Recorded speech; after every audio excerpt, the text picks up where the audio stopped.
ఆచి chicken masala. BRS మాజీ MLA Balka Suman కి స్వల్ప ఊరట లభించింది. బాల్క సుమన్ కస్టడీ కోరుతూ పోలీసులు వేసిన పిటిషన్ను మంచిర్యాల కోర్టు డిస్మిస్ చేసింది. Kyathanpally municipal chairman, vice chairman ఎన్నిక సందర్భంగా కాంగ్రెస్ బీఆర్ఎస్ నేతల మధ్య వివాదం చెలరేగింది. ఈ క్రమంలో మంత్రి వివేక్ ప్రయాణిస్తున్న వాహనంపై రాళ్ల దాడి జరిగింది. ఈ దాడి బాల్క సుమన్ ప్రోద్బలంతోనే జరిగిందంటూ పోలీసులు కేసు నమోదు చేశారు. ఈ నేపథ్యంపై పలు అనుమానాలు వ్యక్తం చేస్తూ విచారణ కోసం పోలీసులు కస్టడీ పిటిషన్ వేశారు. పోలీసుల వాదనలతో ఏకీభవించని మంచిర్యాల కోర్టు వారి పిటిషన్ను కొట్టేసింది.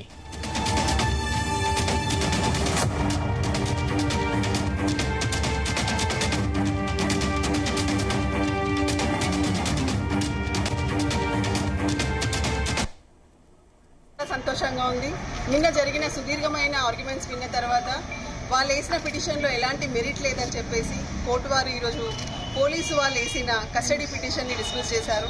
నిజంగా కూడా కస్టడీ పిటిషన్లో ఎప్పుడైతే కంటెంట్స్ చూస్తే ఇప్పుడు సీనియర్ కౌన్సిల్ చెప్పినట్టుగా ఖచ్చితంగా వాళ్ళు ఏ విధంగా కుట్ర చేస్తున్నారు, వాళ్ళు కుట్ర చేసి పెట్టిన కేసు అక్కడ కాంగ్రెస్ వాళ్ళే అటాక్ చేశారు, కాంగ్రెస్ వాళ్ళే కొట్టారు, కాంగ్రెస్ వాళ్ళే ఇంజురీ చేశారు. అయినా కూడా కావాలని బీఆర్ఎస్ కార్యకర్తలని అన్యాయంగా ఒక ఉద్యమ నేత బాల్క సుమన్ గారి సంగతి అందరికీ తెలిసిందే. ఏ విధంగా ఉద్యమాలలో పాల్గొంటూ ఆయన మీద ఏ కేసున్నా కూడా ఉద్యమంలో పార్టిసిపేట్ చేసిన కేసులు, ప్రజల గురించి తను ఏదైతే అజిటేట్ చేశారో ఆ విషయంలో ఉన్న కేసెసే ఉన్నాయి. కానీ అతను ఏదో పెద్ద తీవ్రవాది అన్న లెవెల్లో వచ్చి అంత హై హ్యాండెడ్లీ తనని తీసుకెళ్లడము అండ్ రిమాండ్ చేయడము. మీకు నిన్న కూడా చెప్పాను నేను, వాళ్ళు ఏదైతే రిమాండ్ స్టెప్స్ ఏదైతే తీసుకున్నారో అది completely illegal. Apex court judgements ఎన్నో ఉన్నాయి.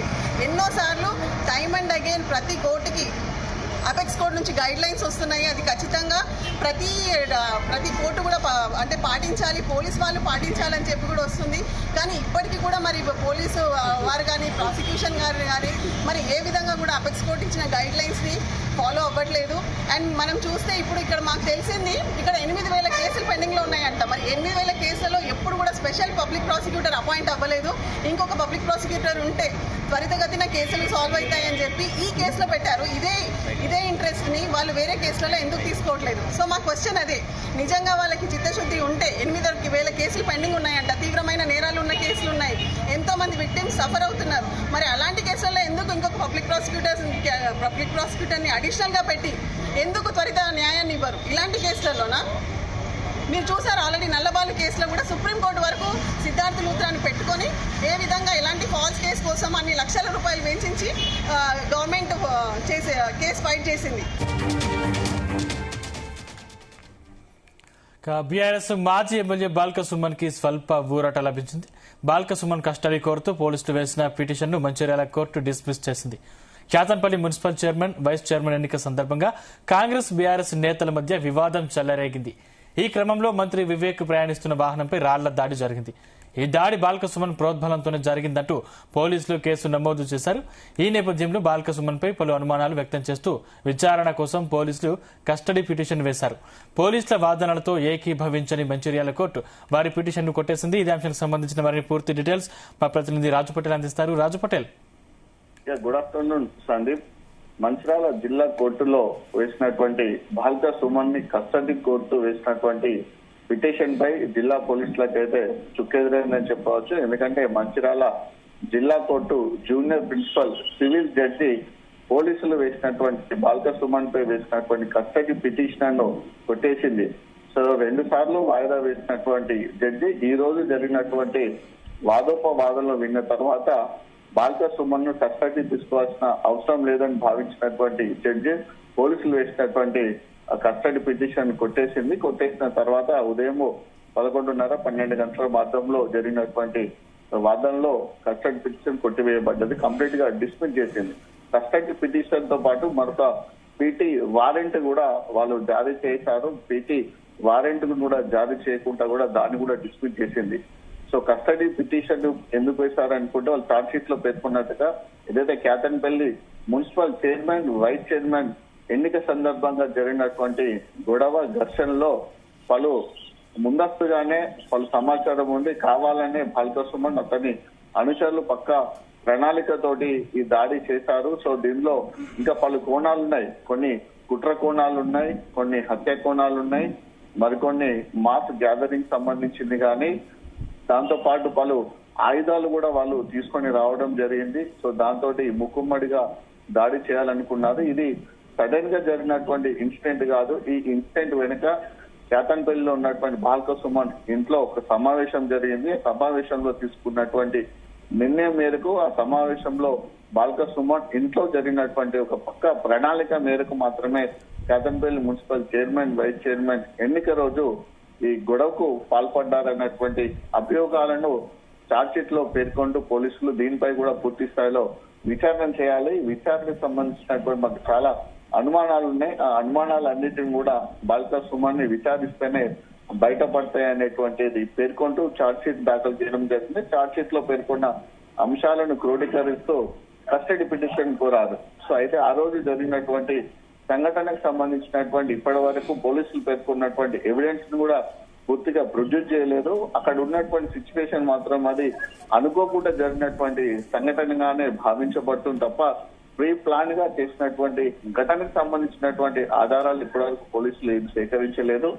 కాబట్టి ఈ పిటిషన్ సరిగా లేదు, కస్టడీ పిటిషన్ సరిగా లేదని కోర్టు కొట్టివేసింది. సో దాని తదనంతరం ఇప్పుడు ప్రస్తుతానికి పిటి వారెంట్ సంబంధించిన విషయంలో ఏంటంటే బాల్క సుమన్ ని ఒక కేసు తర్వాత ఒక కేసు పెడుతూ కొన్ని రోజుల పాటు జైల్లో ఉంచే కార్యక్రమంలో భాగంగా మరొక 2-3 కేసులు నమోదు చేసి బెయిల్ వచ్చే క్రమంలో ఇంకొక కేసు వేసి అరెస్ట్ చేసినట్టుగా చూపించి మళ్ళీ జైల్లోనే ఉంచే విధంగా చేసేటువంటి కేసులకు సంబంధించినటువంటి దాఖలకు కాకుండా ఉండడానికి చేసినటువంటి ప్రయత్నం కూడా విఫలమైందని చెప్పవచ్చు. అందుకోసం పోలీసులు వేసినటువంటి పిటి వారెంట్ ని కూడా కోర్టు డిస్మిస్ చేసింది.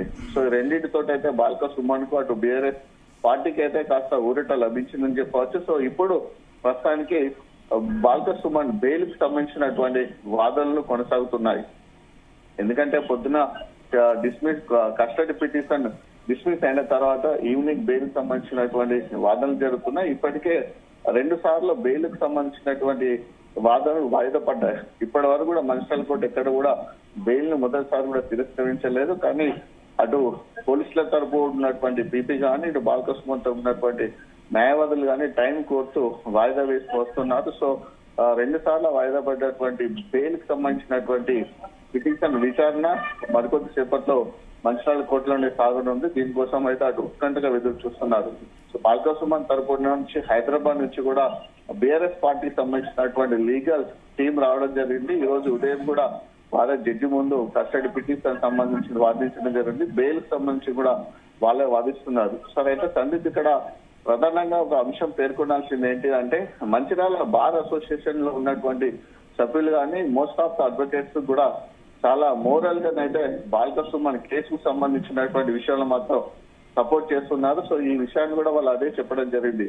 అంటే కేసుకు సంబంధించినటువంటి విషయంలో సరి అయినటువంటి ఎఫ్ఐఆర్ పిటిషన్ సరియలేదు, దానికి సంబంధించినటువంటి ఎంక్వైరీ సరియలేదు, ఎవిడెన్స్ సరియలేదు. పోలీసులు కావాలనే బాల్క సుమన్ పై కేసు పెట్టి మరికొందరిపై కేసు పెట్టి జైలుకు పంపించారనేటువంటిది చాలా స్పష్టంగా అర్థమవుతుందని కూడా న్యాయవాదులు అయితే అంటున్నారు. సో బెయిల్ సంబంధించిన వాదనలు మరికొద్ది సేపట్లో ప్రారంభం కానున్నాయి.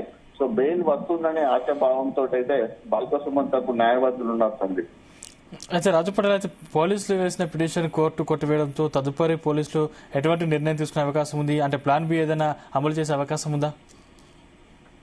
పోలీసులు అంటే మొదటి నుంచి కూడా బాల్క సుమన్ ఇష్యూలో చాలా పకడ్బందీగానే వ్యవహరిస్తున్నారని చెప్పవచ్చు. ఎందుకంటే వారు ఎత్తున్నటువంటి అడుగులు కూడా వారు తీసుకుంటున్నటువంటి చర్యలు కానీ కేసు సంబంధించినటువంటి విషయాలు కూడా చాలా గోప్యంగానే ఉంచుతున్నారు. సడన్ అటాక్ చేస్తున్నారు పోలీసులు.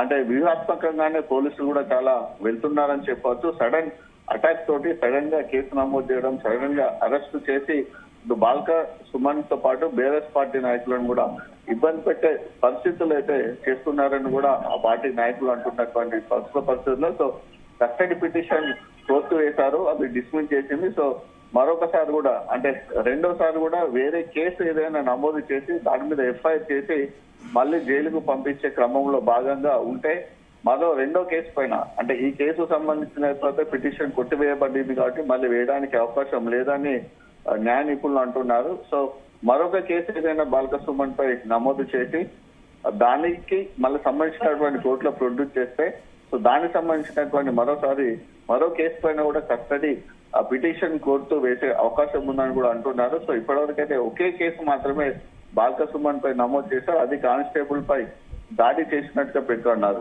సో మరికొన్ని కేసులు, ఎందుకంటే బాల్క సుమన్ ఇంట్లో కూడా గత 4 రోజుల క్రితం పోలీసులు రైడ్ చేశారు. సో కంప్యూటర్ లో ఉన్నటువంటి ఇన్ఫర్మేషన్ తీసుకున్నారు.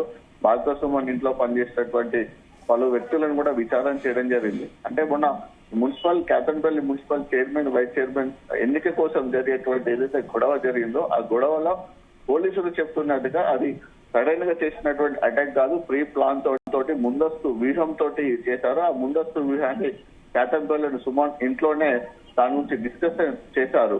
సో కొంతమంది అంటే చెన్నూరు నియోజకవర్గానికి సంబంధించినటువంటి వ్యక్తులు మాత్రమే కాకుండా కొంతమంది గుండాలు, రౌడీలు పక్క జిల్లాల నుంచి పక్క ప్రాంతాలను కూడా రావడం జరిగింది. వాళ్ళందరూ కూడా అక్కడ ఉండడం జరిగింది, ఆ ఘర్షణలో పాల్గొన్నారు.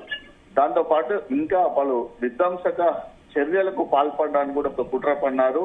సో దానికి సంబంధించినటువంటిది వాళ్ళు ఆయుధాలు కానీ, వెపన్స్ కానీ ఇంకేమైనా ఉన్నాయా అనే దానికోసం కూడా మేము ఇంకా బాల్క సుమన్ ఇంట్లో సోదాలు చేశామనేటువంటి భావన పోలీసులో ఉంది. సో ఇలాంటి సిచ్యువేషన్ లో కనుక ఏవైనా ఆధారాలు చూపించి, ఆధారాలు దొరికినాయని చూపించి బాల్క సుమన్ పై మరొక కేసు నమోదు చేస్తే మరోసారి కస్టడీ పిటిషన్ వేసే అవకాశం ఉన్నట్టుగా కూడా మనకు న్యాయ నిపుణులు అయితే చెప్తున్నారు. సో ప్రస్తుతానికైతే అది మొదటిగా కానిస్టేబుల్ పై దాడి కేసు, అక్కడ జరిగినటువంటి గొడవకు సంబంధించినటువంటి పిటిషన్ కొట్టివేయబడ్డది, కానీ మరోసారి అది వేసే అవకాశం లేదు ఇక్కడ జిల్లా కోర్టులో.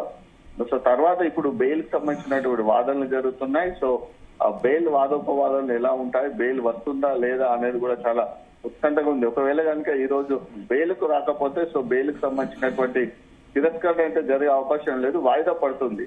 సో వాయిదా పడితే రేపు, ఎల్లుండి 2 రోజులు హాలిడేస్ ఉంటాయి కాబట్టి మన సోమవారానిక లేదా మంగళవారానిక వాయిదా పడుతుందా చూడాలి, లేకుంటే బెయిల్ వస్తుందా అనేది అయితే కాస్త ఉత్కంఠగానైతే ఉందని చెప్పొస్తుంది. Thank you Raju Patel.